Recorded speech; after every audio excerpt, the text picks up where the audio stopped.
saya sampaikan tadi dalam jawaban tentang sholat Jumat itu fatwa yang mu'tamad dalam mazhab Imam Syafi'i. Sebenarnya kalau kita perlebar dalam permasalahan ini, ada ikhtilaf tentu terjadi di kalangan para ulama kalau diperlebar. Tapi kan orang awam diperlebar jadi tambah bingung. Kalau ada masalah tentu dijawab langsung gitu. Nah, kalau kita perlebar jawabannya, 4 madhab itu berbeda pendapat. Yang mengatakan 40 itu jadi syarat Imam Syafi'i.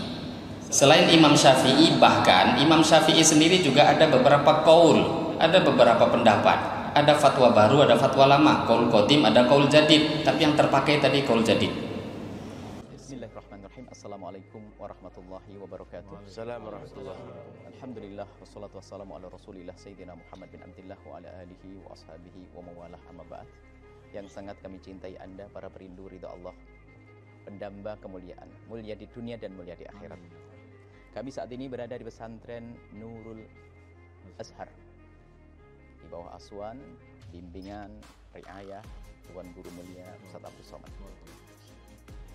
Harapan kami pesantren terus berkembang dan husnudzon kami akan berkembang.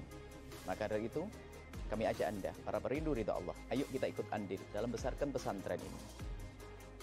Semoga dari pesantren keluar ulama-ulama penerus dakwah baginda Nabi. Dan pesantren sudah dimulai dan alhamdulillah Masya Allah di bangunannya Masya Allah, dan juga ada santri-santrinya. Maka jangan ragu untuk bergabung.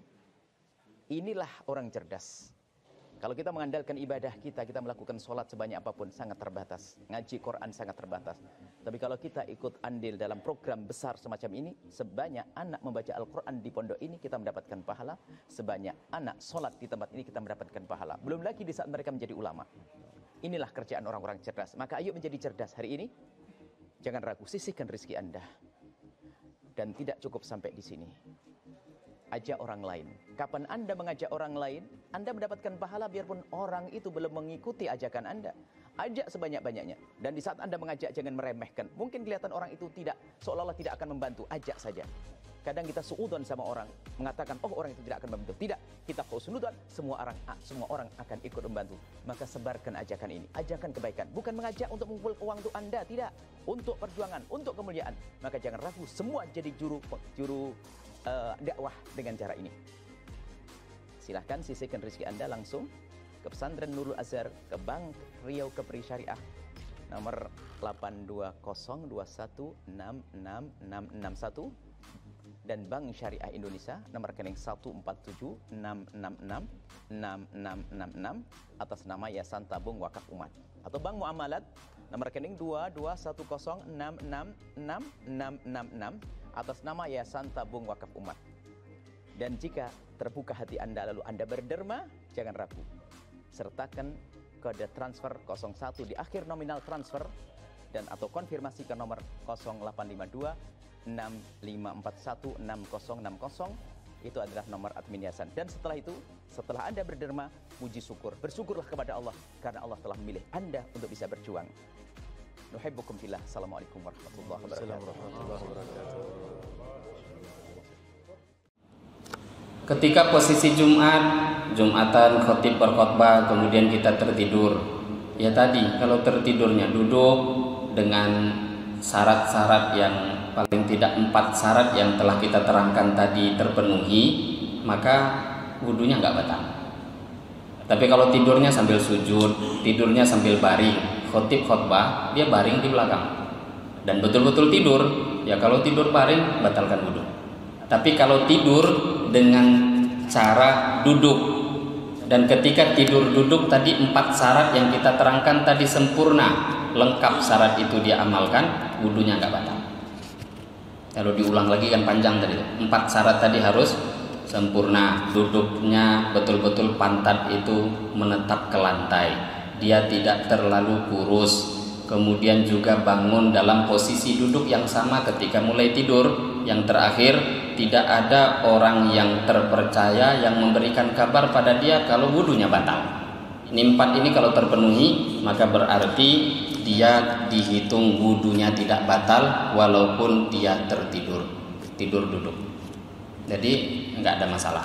Apakah dia masih termasuk ikut itu dengan khutbah, karena kan khutbah bagian dari ya Ini berarti pertanyaannya beralih kepada pembahasan syarat-syarat Jumat. Syarat Jumat, sholat Jumatnya sah selagi memang masih ada 40 orang di dalam jemaah itu mustautin yang betul-betul mendengar khutbahnya khatib.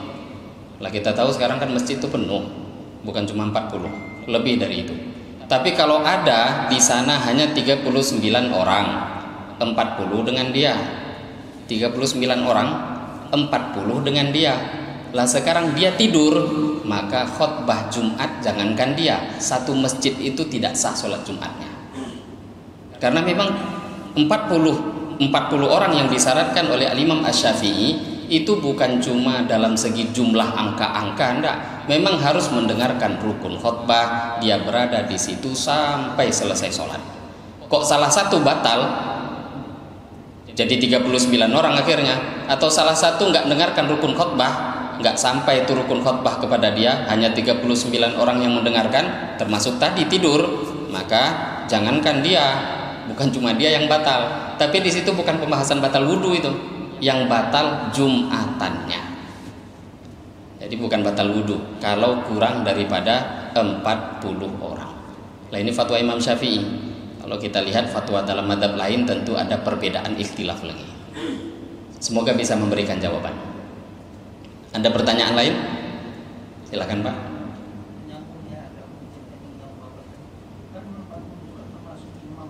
Ya. Masuk imam. Jadi kalau imamnya musafir berarti kan tidak cukup. Enggak. Di tegasnya 40 itu adalah dengan imamnya. Ya. Namun 9 imam satu kan 40. Tapi kalau dari musafir misalnya kota lain imamnya atau yang bukan ustaz ini bukan apa muslimin aja atau dari daerah lain imamnya itu nggak cukup ya. Enggak. Jadi ini panjang pembahasan, perlu satu forum tersendiri nanti membahas tentang sholat Jumat. 40 itu siapa? Jadi 40 itu termasuk imam. 40 itu siapa saja? 40 itu memang betul-betul orang yang membuat sahnya Jumat.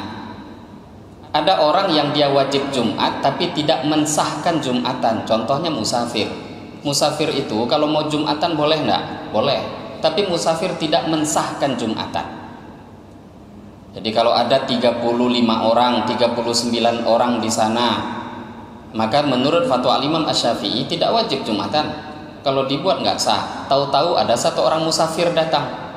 Entah musafir itu yang jadi imam jadi khotib, ataupun musafir itu yang jadi makmum, maka tetap Jumatannya nggak sah. Kenapa? Kewajiban tuh nggak ada.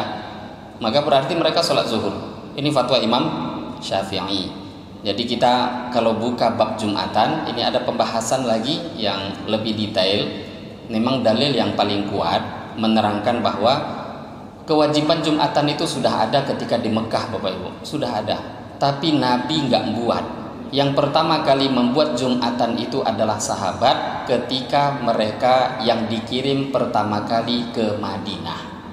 Jadi ada beberapa utusan pertama yang dikirim ke Madinah, maka para sahabat itu mengatakan jumlah kami 40 orang, maka kami membuat sholat Jumat. Dari hadis itu Imam Syafi'i mengatakan Jumatan itu sah kalau jumlahnya 40. Kewajibannya sudah ada, tapi Nabi nggak buat. Kenapa?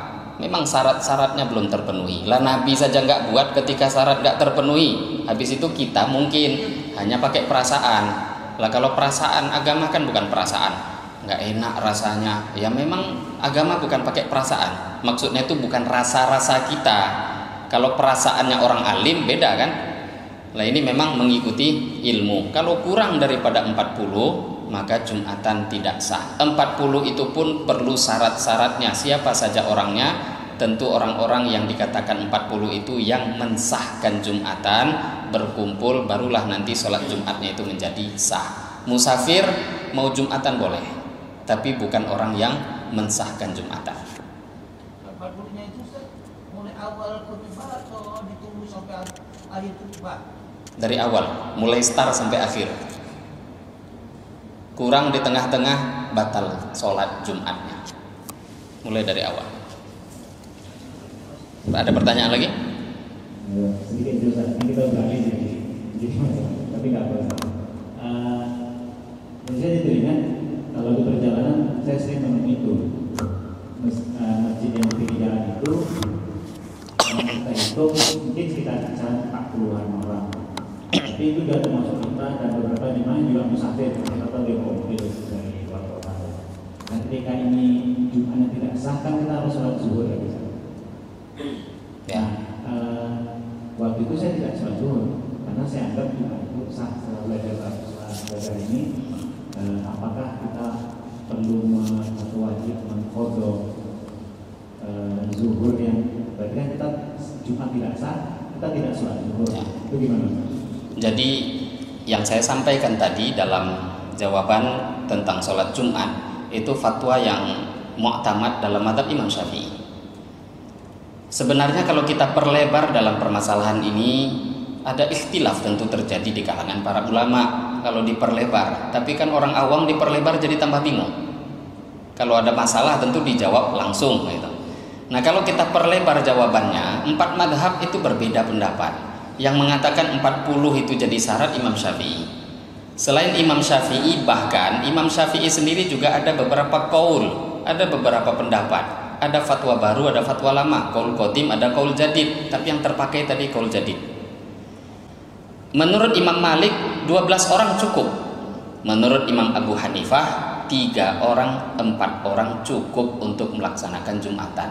Jadi kalau ada di beberapa tempat mereka memaksakan diri 4 orang Jumatan, yaitu fatwa Imam Abu Hanifah sebenarnya. Ada 12 memaksakan diri Jumatan, itu fatwanya Imam Malik. Tapi kalau kita lihat qaul qadim, memang dulu Imam Syafi'i pun pernah juga berfatwa 12 sudah wajib Jumatan, 4 sudah wajib Jumatan. Tapi ini qaul qadimnya Imam Syafi'i. Dan ini kita pun tidak bisa katakan itu sangat-sangat lemah, tidak, karena fatwa itu masih terpakai dalam 4 madhab. Hanya saja paling hati-hati memang hitungan 40. Lah kalau kita memang berada di satu kondisi yang bukan kebiasaan kita, kalau memang tiap Jumat mencari tempat yang isinya 12 kan nggak bagus. Tapi seperti tadi kita safar, pulang kampung, keluar kota, tahu-tahu singgah di satu tempat yang ada di situ cuma 30 orang. Bagaimana? Saran saya tetap Jumatan. Ikut Jumatan. Selesai sholat Jumat, i'adah zuhur diulangi. Kalau kita ragu, ini nimbulkan fitnah. Lah namanya sholat zuhurnya sendiri, orang tahunya kan kayak sholat sunnah ya. Maka yang paling hati-hati Jumatan. Tetap gabung Jumatan, karena itu ikhtilaf. Pendapat kuat Imam Syafi'i enggak sah, tapi pendapat Imam Syafi'i lain kan mengatakan sah. Begitu juga dalam mazhab luar.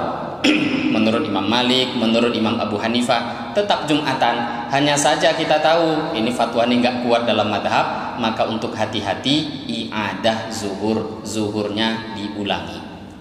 Jumat juga, zuhur juga. Ini yang paling aman. Jadi kalau memang ada syarat-syarat Jumat enggak terlengkapi di satu tempat, kita enggak usah ribut. Jangan ngajak orang kampung untuk berkelahi. Ikut Jumatan. Selepas itu kalau kita ingin hati-hati, maka zuhurnya diulangi kembali. Itu aman itu. Ikut fatwa manapun aman dia di akhirat nanti.